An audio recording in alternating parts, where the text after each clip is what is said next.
Hello everyone, welcome to the pre-match build-up. Manchester United versus Chelsea at Old Trafford, and it's absolutely pissing it down, so it's going to be one of those games. You can just see it going.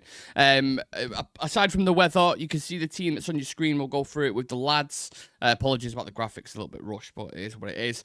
Bayern Day starting in net again. Managerial, De Ligt, Maguire, Shaw, Dorgu, so no Lenny Euro. In the back line, Casemiro and Bruno Fernandes in the middle again, and then Mbumo, Sheshko, and Amad Diallo as your front three. That's kind of what we're lining up with. So, goalkeeper situation, Chiv, are you surprised that Lammens isn't starting, or do you expect Bayern Day to? I'm not surprised. I think maybe Amram is trying to play safe. I really don't know, but I'm not surprised.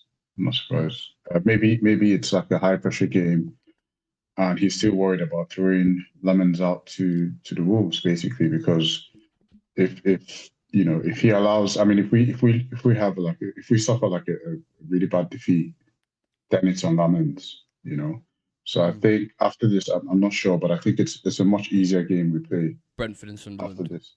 Sorry, Brentford and Sunderland after this. Yeah, so I guess he can come in there, but. Yeah, but maybe it's that. Maybe it's just for the way we progress the ball, because Bayern has been good with the ball, but apart from that, obviously we need him to save goals. But I'm not surprised. Is that an acceptable excuse, do you think, to not play Lammens, Shreyas? Not at all, because again. Shut him up. You know what I was thinking when saying that? Last time I was eating sausage roll on a live stream, TikTok banned me. Oh shit! Yeah. For sexual exploitation. So I'm just no idea why. So I'm very conscious now of maybe I should just leave the sausage roll until it finishes. Just a little bit hungry, you know what I mean? But sorry, Shreyas, Lammens, you were saying. Apologies. Yeah, I mean, personally, I would have played him in this game because again, I would want him to be ready for Brentford and Sunderland. They are not going to be easy games either, by the looks of it. And apart from that, Bayern just doesn't fill me with any sort of confidence. And if we look at the type of forwards Chelsea have to offer, they are not, those sort of players, or, even if you look at their wingers, they're, players who like to take shots from outside. They like to take shots from a distance. And Bayern really struggles against those. On top of that, they've got some decent set piece takers as well. So it's going to be very, very difficult for someone like Bayern to cope with, the sort of way Chelsea are going to be coming up against us, because I'm sure Chelsea would have done their homework as well with Bayern as to what areas to exploit, what are his strong points, what are his weak points, and set pieces, and his shot stopping ability as well. They're not that great. So I'm sure that they'll try to exploit it. With Lammens, the thing would have been that it's a mystery as to, how good is he. So probably would have been better to go with him, because right now Ruben Amorim is under tons of pressure. If he doesn't get a good result today, if it's like a similar result to what happened against City, it's not going to be easy for him to stick with the job. And that back three as well, Chivy, I don't know about you. You might feel differently to myself, but I think Shaw playing again after the performance he had in the Manchester derby, I think he deserved to be dropped personally. Maguire, when he came on, didn't look much better. I think the third goal that City scored was a mix-up between those two when Haaland goes through on goal. I know you like Maguire, and I know we've spoken about him before. And then De Ligt, and on the other side, I don't know, just doesn't fill me with confidence against players like Neto. And if Garnacho comes on, which we'll speak about later, Cole Palmer, Estavo, these kind of players, I don't trust that back line at all. I don't know how you feel. Yeah, I get it. I completely get it, because it doesn't really offer any balance, that back three. It's pretty much Maguire and De Ligt are just two different people, two different generations of the same person, basically. And Luke Shaw, we know what his concentration is like. That being said, it doesn't really scare me that much if the midfield actually do their job. I wouldn't be too. Well, they never do. That's the point. Well, yeah, you say that, but we managed to do it against Arsenal. We managed to do it for a half against Fulham until he made the changes, and then so when he starts tinkering and making changes, this is where everything just goes to shit. But if we can keep that midfield, I don't know. I'm very optimistic especially about this game. Like, I'm not remotely worried about today. I think we've played so much better than last season than we were last season. As long as we're not as bad as how we played last season in terms of, from what I've seen so far, we're much improved. Yeah. And with the kind of forwards we have, Chelsea can never afford to just relax on their loins, and we're at home. So I have a lot of confidence in the team. Yeah, I'm still iffy about some of the picks he's made. I would have preferred Mazraoui in a centre-back role instead of a wing-back, and Ahmad in the wing-back role, because in the final minutes against Man City, when Ahmad played the right wing-back, he was creating chances from that side. And I'd love to see Ahmad in that wing-back role, and I'd love to see Xerxes in the starting lineup. Like, even if you're playing Xerxes and Sesko. He never seems to start him, though, ever, does he, Xerxes? I don't know. And if we lose Maino and Xerxes because of this thing, like, I'd never forgive this guy. But, but that's I suppose at some point. Yeah, I suppose at some point we'll talk about this maybe later in the preview. But yeah, just back to the defense. It doesn't look ideal, but I'm not all the way worried. Let me just put it that way. I think we can do it. Yeah. Okay. I wish I was as calm as you are, because as soon as I saw that, but I'm that kind of guy anyway who gets just quite reactionary at times. I can appreciate that, but after seeing that lineup, I'm just thinking, I'm trying to check now who Chelsea are lining up with. So I've got it here: Sanchez, James, Chalobah, Fofana, Cucurella, Caicedo, Enzo, and then front four is Gustavo, Palmer, Neto, and Pedro. That's a dangerous front four. And that's a tricky front four to deal with. And I think Palmer's going to be finding acres of fucking space. That probably explains why Mazraoui is playing wing back. Yeah. Well, on the wing backs, Shreyas, what have you made of Mazda? Obviously, he's only just come back recently, so it's hard to judge. But it doesn't seem like he has a nailed down position in this team, does he, at the minute? Right now he doesn't, but personally I would have preferred him in that centre-back department, because I think he fits in more naturally there. I think as a wing-back, I see him trying a lot harder on the ball, because, the position demands it from him as well. But I think naturally as a centre-back, he's a lot more well-rounded in this setup in comparison to him being played at, being played as a wing-back. I think the only reason he's being played as a wing-back is, again, to add that sort of defensive stability to the team, because they got Neto and Estevao on the wings, who seem to interchange every single time. Both of them very tricky. Both of them got a lot of pace. So probably one of the reasons why he's gone with this setup, because every single time in the season when we've come up against these sort of profile of wingers that seem to be, very troublesome, he's picked with, one sort of defensive wing back, one a little more attacking. So he's stick with Dorgu. But in the first game, I think he started Dalot on the right-hand side against Arsenal. Then against City as well, he started Mazraoui now in the game against Chelsea as well. So I understand it to a bit as to why he's being played there. But again, you're not playing to his strengths. I think right now, again, in this setup, you're not playing to the player's strengths. If Mazraoui was, again, asked to slot into midfield, I think it would look a lot better, because, again, more natural for him to play in that sort of a setup where he's, tucks into midfield. Then, you play through him rather than, having him to go beyond the striker, go beyond the number 10 and, just pinging balls back into the box. So I'm not sure as to how it's going to work out, but the only thing I'm sure about is we won't be conceding off that flank, because Mazraoui is quite well-rounded defensively. The issue is, and there was something that Harrison said on the overlap chivvy that kind of stuck with me. It was like the flaw in this system, and I know we've spoken about many other different things, but one of the biggest things for me is the wing backs are higher up than someone like Bruno Fernandes, who is the most creative player in the league, and Dorgu had the most touches against Man City as well. And for all Dorgu, I think he's got great athleticism, and I think maybe there is something there to work with. If he's being your most influential player in a game of that magnitude, does that not show that he's flawed as well in many other areas? Yes and no, because Amarin's wing backs are essentially wingers. Yeah. Essentially. And they were like the core of his success at what was it again? Sporting. Yeah. What was the guy who's gone to Chelsea that we haven't seen? Quenda. Yeah. So it was Quenda and oh my god, yeah. Okay, now I forgot this about him. He's on loan for Sporting. He's on loan somewhere. Right. Right. Okay. The Squender, and there was another one on the other side. Like they Gonzalez. were like, thank you. Yeah. So they're essentially wingers. So I can understand why they would occupy spaces ahead of Bruno Fernandes. And just because it doesn't reflect on the stats, whatever, it doesn't mean that Fernandes is not being effective as well. If you look at the games that we really played well, look at just when you watch this game, just look at his connection with Mbeumo, the way he spreads the ball. Like, I'm not Bruno's biggest fan, but I have to give it up to him. Like, he's taking the responsibility of that role. And as far as going forward, I think he's been good. But, defensively, position-wise, that's another whole topic.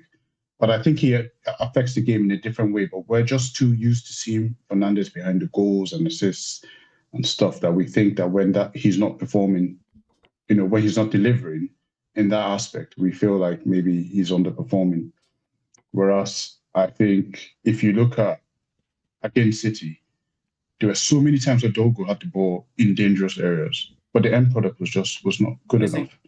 Yeah, so I understand the analysis from the overlap regarding the positioning, but I think there's more to it than just what it is. It's just not just because Bruno is falling back doesn't mean that he's not as effective.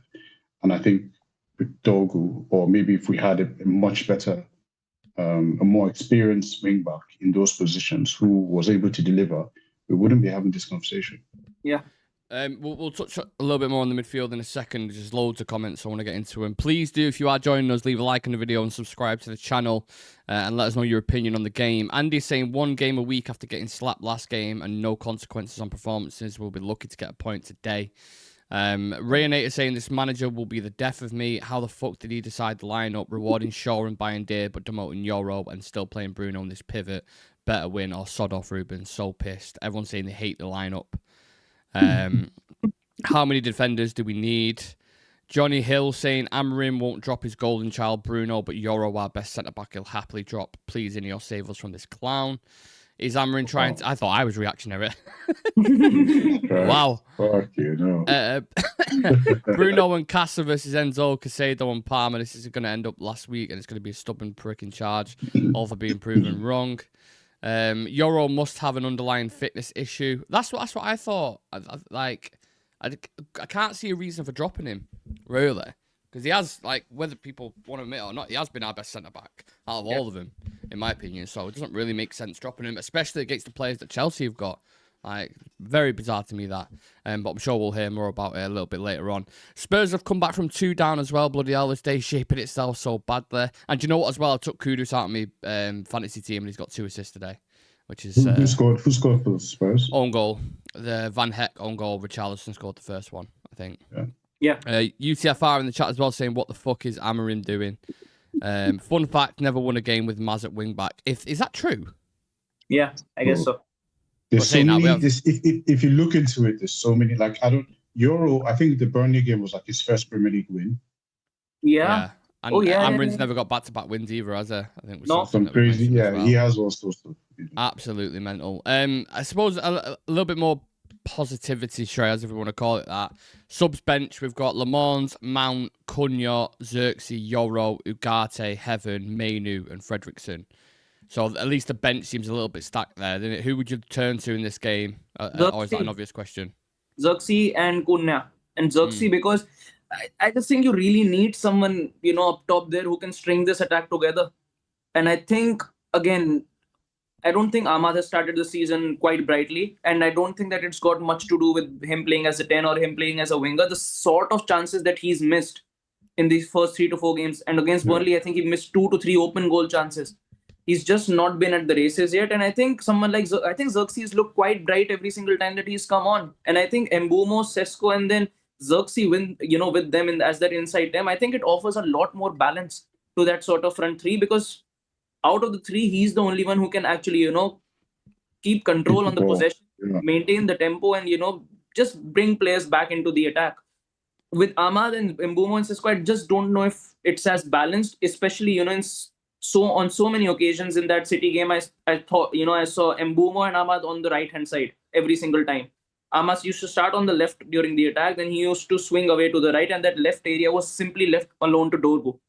So I'm not sure, maybe it's natural instinct to move rightwards, but I think it just creates a big gap on that left-hand side.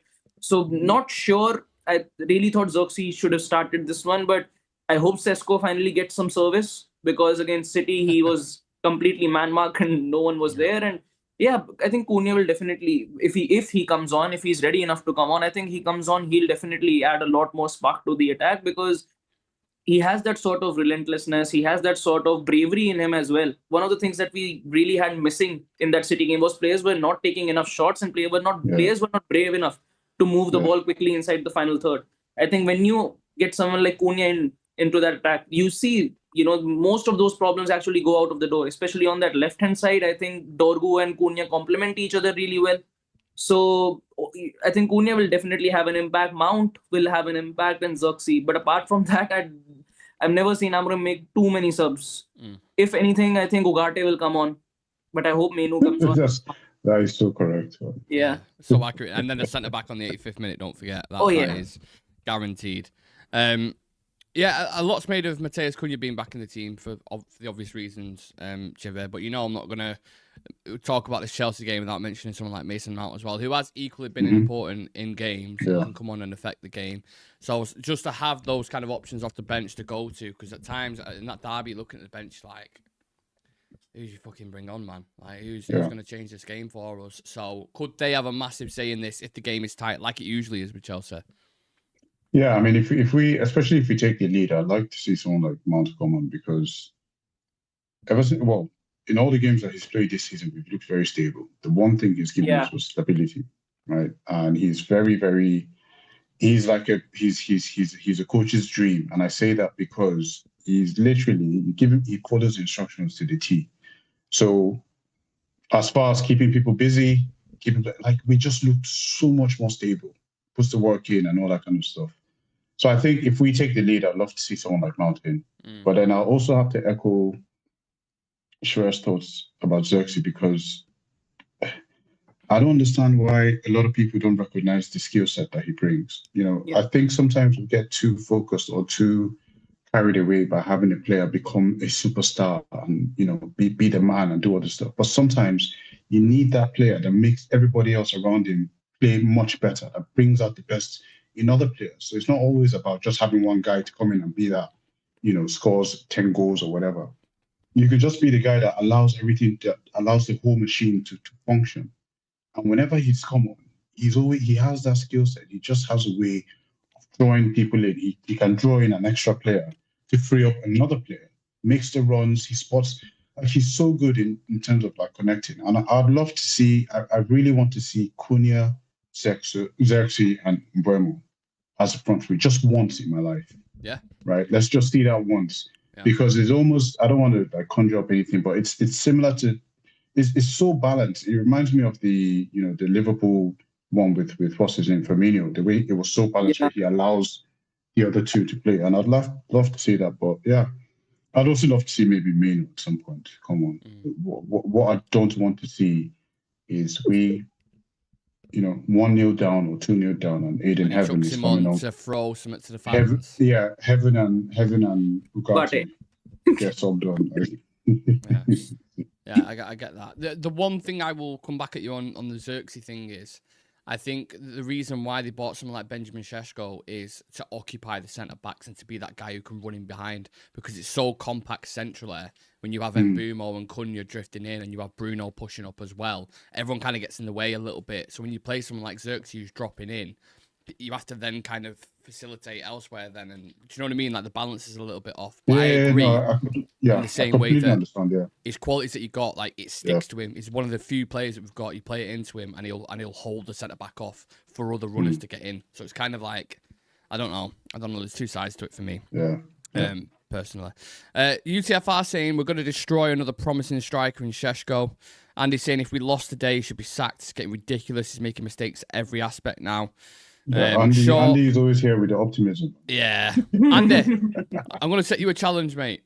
And I know the results are bad at the minute. Can you name one positive thing that you've seen at the minute? Just one in the comments. And I'll read it out in caps. Shazar Khan saying he's absolutely clueless. Yeah, so many people not happy with the lineup. I get it. I understand it. I mean, the forward line, we briefly touched on Šeško there, but he's got to get more service, man. There's a couple of things that, if you've got someone who's 6'5" and has a leap like Ronaldo, one, why are you not putting crosses into the box? Like, you've got Brian Mbeumo as well you brought in, who's one of the most efficient crossers for Brentford, great offset pieces. Like, flood the box with numbers. Every time we was getting it in, with Man City, when Mbeumo would have it, it'd just be him. It'd be one fucking striker and like four players around him. We need to accept it, at this point. We are never going to have numbers in the attack. It's just not going to happen. Never. Even if we score, it's going to be 2v3s, 3v4s. We're never going to be outnumbering or even equaling the numbers in the attack, because it's just not built that way. And I understand as to why it's frustrating, because I've seen it from my eyes on so many occasions.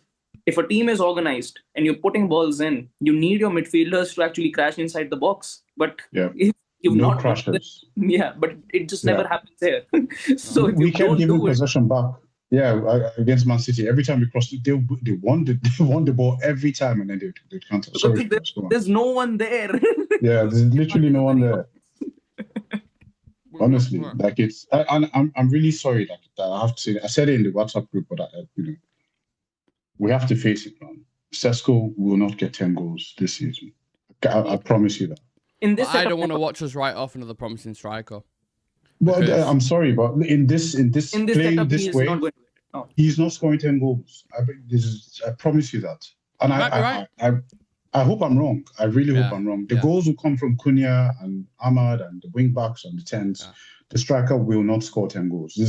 Harry Kane will score 15 goals. That's the highest he'll score in this system. Yeah. Interesting. Sam's just put something. Apparently, Man United fans outside of Old Trafford singing at Garnacho. Who's that twat from Argentina? Who's that money-grabbing wanker? Garnacho was his name, and he hasn't got a brain, and he won't be winning the trophy. That's what they're singing outside Old Trafford. Apparently, we need to get past that. Listen, I will be that guy who's if I was at Old Trafford, I would boo him genuinely for his behaviour at United and the way he was wearing Aston Villa kits and going out on social media and almost doing everything he can in his power for a young kid to kind of destroy the club from his part. I couldn't give a bollocks. If they want to sing songs about him and boo him in the stadium, be my guest, because I'd be one of them. I think his behaviour was outrageous, and you could probably see him getting on the pitch today and doing something. We said that in the preview, didn't we, Shreyas? Yeah, 100%. Yeah, but he thrives. That's what he thrives on, really. Yeah, that's his ego, innit? It plays into it. He thrives on that, and he'll probably come on and score and shush the crowd and stuff. Like. He'll sit on the boards. He'll sit on the sideboards. Yeah, his arms crossed like that. Oh, outrage. I think that really will. I mean, I've had enough with the United already this season so far, but that really will send me over the top. If Garnacho scores and sits on the sideboards and calls it, I'll just be like, nah, turn this shit off. I'm not watching this. I'm not doing a post match. Rayonet is saying Chivy's spot on. No service for Šeško as Dorgu and Maz can't cross a road. Bruno is too deep, and the others two prefer shooting. Fuck me, even Calvert-Lewin has scored today. Yeah, I saw that for Leeds. Forest drew as well. I think Forest drew, Spurs drew. Liverpool, I mean, just got past Everton. To be fair, Everton had the kind of a late surge towards the end. So, I mean, we shouldn't even be looking at those kind of clubs anyway. We're fucking nowhere near him. But, sorry, back to the attack. Brian Mbeumo, lads, is the one shiny thing at the minute we can kind of look at and be like, if anything is going to happen at all, it's going to come through it. What have you made of him so far since signing, Shreyas? I think definitely, he looks really bright, every single time. One of the things that I really like about him is, like, he's very quick with his decision making, especially, I think, having wingers like Mbeumo and Cunha helps out Bruno a lot in this deeper role, because one of the things that I've seen so far this season, the reason this midfield works with Cunha, with Casemiro and Bruno is because they're good when it comes to, floating the ball out wide. Yeah. And when you've got people who can float the ball out wide, you need your wingers to be competent enough to make that, take the control of the ball and just, bang on, move forward with it. And against Burnley, I saw it so many times. Against Arsenal as well, I saw it so many times. Cunha or Mbeumo, they receive the ball, they turn around and they dart towards the box. If you got those sort of, the ability with these wingers, if they, that is present on a consistent basis every single game, then you can obviously, see this midfield working. You'll never get pressured in the midfield if you got players with that quality on the wing. Absolutely, yeah. That's why it works. With Menu, it doesn't, because he's a ball carrier. He's not someone who spreads the ball out. I think, again, he's a focal point when it comes to goals and assists because again he moves really well with the ball. But I think people, other teams also recognize it that right now the only evident goal threat that United have got is Mbumo. That's why they seem to crowd him every single time he's in and around the box, off the ball as well. They seem to crowd him. When Cunha is there, that pressure becomes a whole lot more distributed because they just don't know who to keep track of because both of them are quite explosive. I think Ahmad again can do a job there to balance out that equation, but he needs to be, very good with his positional sense. I think if he is able to tune that out, we can have that sort of relationship with Ahmad as well. But I think Mbumo is still yet to, get going. I think we've definitely seen sparks. We've definitely seen what he's capable of, but I think he's yet to go into full gear. And I think once he, for him to do that, he needs that sort of stability in that attack. And once he does get it, once he gets a good relationship with his wing back as well, because that is quite important for a 10 in this system. The partnership that you've got with the wing back is important. Cunha works really well because Dorgu and him are always on the same page every single time they're moving forward or they're tracking back. They're both quite good there. Mbuemo is still to understand Ahmad. I think that relationship is yet to actually prosper. I think with Mazraoui, it's only been one game, so it's going to take him some time as to understand what sort of movements, Mazraoui's, strengths, his weaknesses. It's going to take time, but I'm sure, I think it is money well spent with Mbumo because you can just see how much more capable he is in comparison to the other wingers we had last year. I'm a little bit worried about Ahmad though. The start that he's had, like, it's not even all about goals and assists and stuff like that. It's his actual like overall performance, like losing the ball in key moments at times. He's not really been as dangerous 1v1 from what I've seen. Yeah.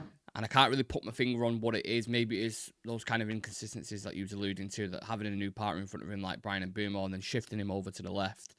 It's obviously just changes his game completely because he's someone who typically likes to kind of cut in that half space, and you can't do that whilst you're on the left. So, but you can see as well, Jivy, why he would play Ahmad there out of the options that you've got with Mount and Cunha only just coming back. He's the only attacking player who has the pace as well to beat a man. Whereas when you play someone like Bruno Fernandes there, although he is good creative there, he can't take it on a spin like a Mbumo or Cunha, can he, and beat a man? No, and just on the Ahmad thing, it's been 4 games. Yeah. It's been 4 games. We've had, on paper, it's official, like we have the most difficult start to the Premier League out of any other team. It's been 4 games. I remember when Rooney went on, like, do you remember when, I don't know if you guys remember this, when he went on that barren run, where he couldn't just find a goal. And he started growing out his beard. And he said he wouldn't shave it until he scored. And he actually grew a beard. Like, there's times when players go through stuff like this. It might just be a rub, but we know that the quality is there, 100%. Yeah. It's just a phase. I don't expect the player to be 100% every single game. Like this, it happens. Like there's so many times it's happened over the past couple of years. I think just give him a couple of games. He just needs that one. Sometimes you just need that one game to kick on, and they can build their confidence and go on. So I think so, and I think he's itching as well to really. Sometimes you're overthinking. You're really trying to to connect or to So I think that might be another thing. But I would much rather have, if we don't have Cunha in that position, the next person I think of would be someone like Ahmad, because he has that unpredictability as well. He's playing on the left. You're not entirely sure if he's not cutting in, so you can't really predict what he's going to do with the ball. So yeah, I'm pleased with that. I hope he gets some sort of goal contribution today, just for his confidence to sort of come back, and then we can start to see some of those performances, because some players just need confidence. It's just a confidence thing that they need to thrive on. Because Ahmad, like everybody he's played for, all the Sunderland coaches, wherever he went to, like they all recognize the quality that he has, and we've seen it as well. Apart from Ten Hag, who favoured. Forsen, Anthony, Pelistri, anyone else who was a winger basically at the club, just like, nah. We almost imagine if we lost Ahmad because of Ten Hag. That'd be crazy. Add that to the list of things that Ten Hag ruined at this club.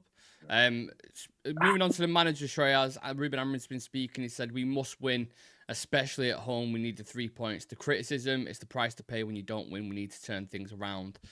Which we've probably heard a million times before. But even in his press conferences, he was like, all it takes is that one moment or that one game for the belief and the confidence to change. Would a win over Chelsea, a good win, convince you enough to be like, okay, because we need something, don't we? We need something to grab onto and believe in at the minute because it's so dire. I think convince is a strong word because again, Certainly is. I know It's just asking too much. yeah, and I think we all know, 60th minute, 65th minute, Ugarte is going to come on, Casemiro is going to go off.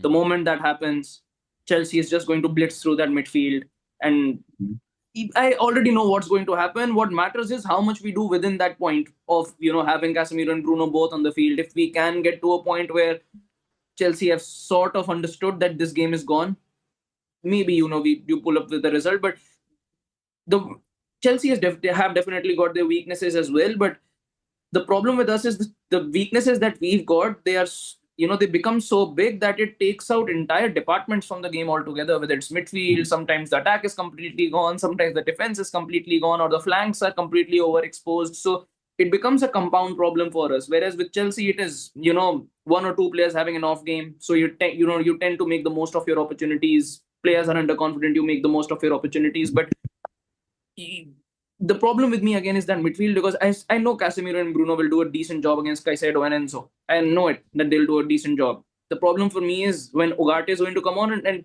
for that matter, even when Menu comes on, because the balance just completely goes apart. I really like Menu. He's looked good every single time that he's come on, but again, every single time he comes on, he tends to take the ball, dribbles past a couple of players, then moves around the box, leaves a lot of space in behind.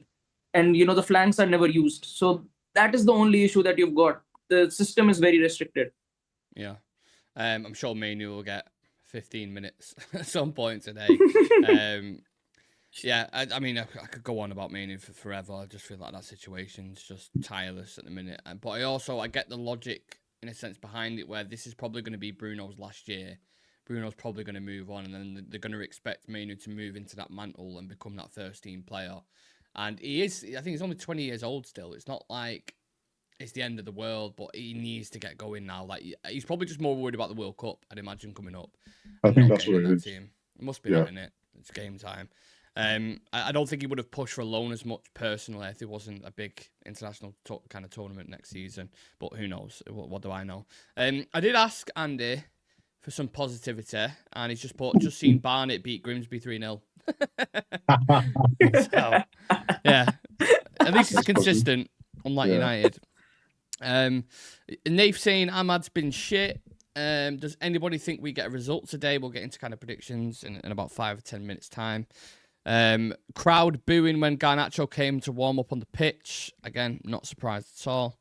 When Amorim talks, all I hear is Eric Ten Hag. His excuses are just the same. But it's difficult for a manager in that position, isn't it? What more can you say? He does 4 or 5 interviews per week.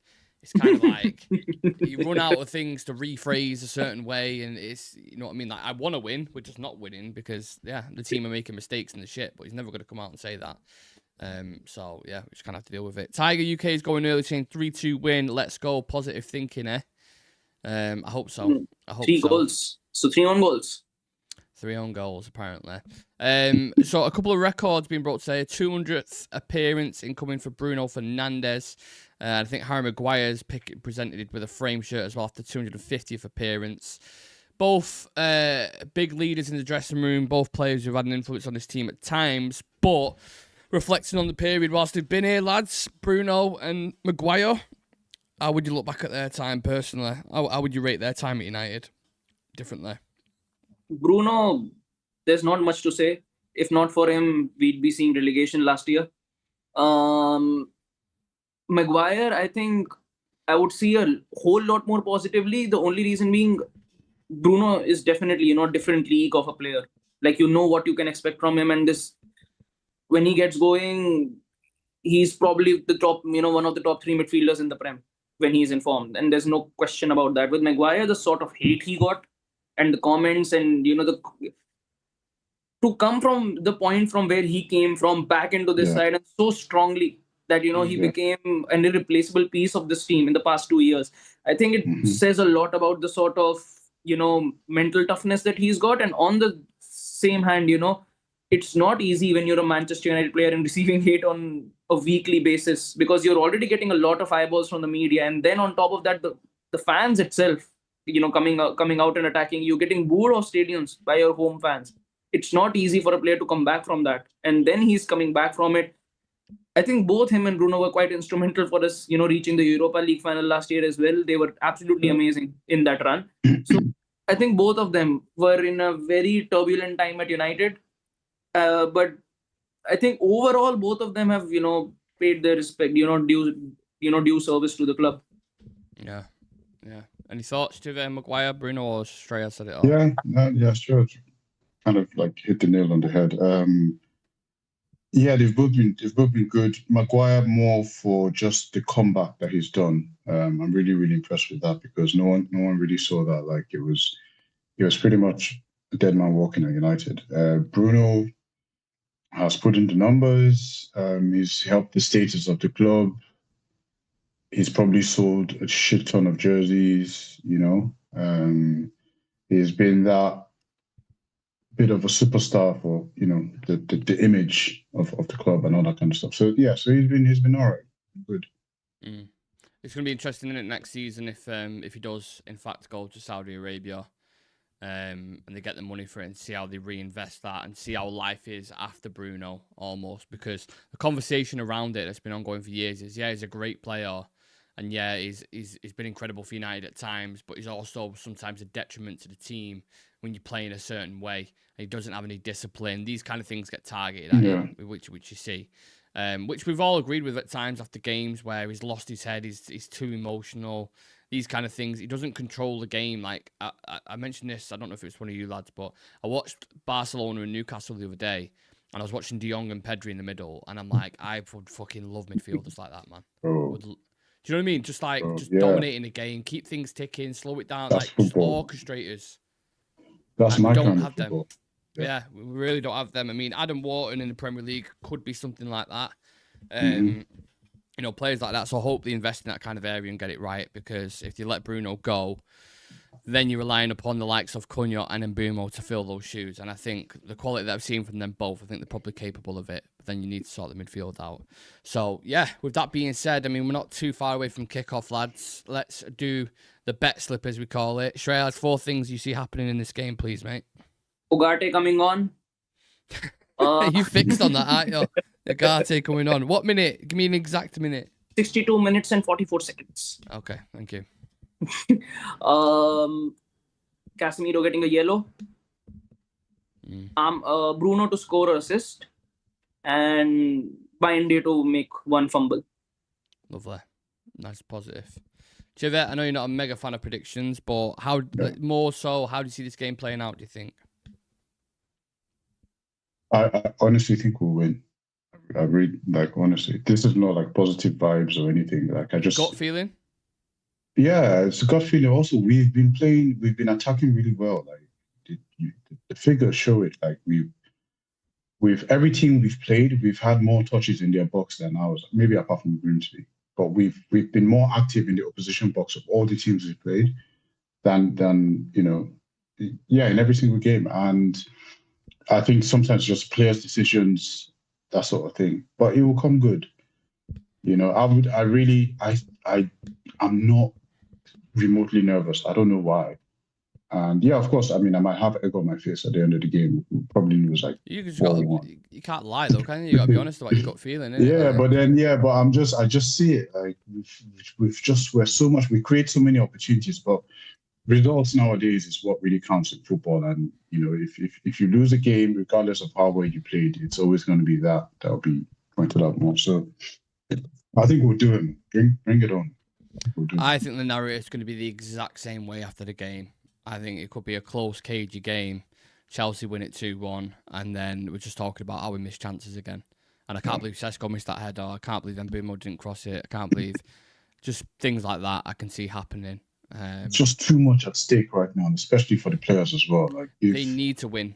It's as simple as that. They really, really need to win. Don't care how you do it. As much as we're all piling on Amorim now, we really need the players to do their part as well, to really, really step up and do their part. Yeah, 100%. Because we're currently 17th in the league. Yeah. If we lose the game, and Villa win, They can go above us and we drop down to 18th. That's what we're looking at the minute. If you win the game, you go up with the likes of Everton, Sunderland, a point behind Chelsea. Things, narratives can change because that's, at least we're in the top half of the table and we can get going now. It's going to be a very tough rivalry with Burnley and Leeds this year. Yeah, Come on, I'm sure it is. All right, let me read out these last ones just before we go. Just a couple of people kind of making some predictions. Juan Mata scored the last time Chelsea beat us at Old Trafford in 2013. My God. In other news, Potter looks set to get the sack. No surprise there. He is just not a light fit with West Ham, in my opinion. I never saw that working at all. Bet slip, Shaw mistake, and Bumo goal. Bayern Day fumble 1-1. So I don't have to wear a Chelsea shirt on Monday. I think it's got a Who's that? Raynator said that. It's very realistic. I can see that. Oh yeah, 100%. Andy saying Sheshko quickest hat trick in Prem history. Luke Shaw to Bozo a pen for Chelsea. Probably more likely as well. Nath is going 5-0 Chelsea. I pray to one day have Chivy's optimism about a game of football under Ruben Amorim. That was the last comment. So, at least someone's being positive. If Man United lose and Villa win, we will fall to the relegation zone. Thank you. Nice and positive, lads. Go and enjoy the game if you can. The rain is getting heavier and heavier in Manchester, so expect some flying tackles. Expect, I would say, a high-paced game. Watching Chelsea in the Champions League and the way United have been at times. So, yeah, let's hope we get the dub. I'm presuming Sam's going to be on the post-match review with myself. I've not spoken to him. I have no idea. But either way, there'll be a post-match review. So as soon as the game finishes and the whistle goes, come and jump on and join us and get involved in the conversation with the analysis. Leave a like on the video for us. Subscribe to the channel.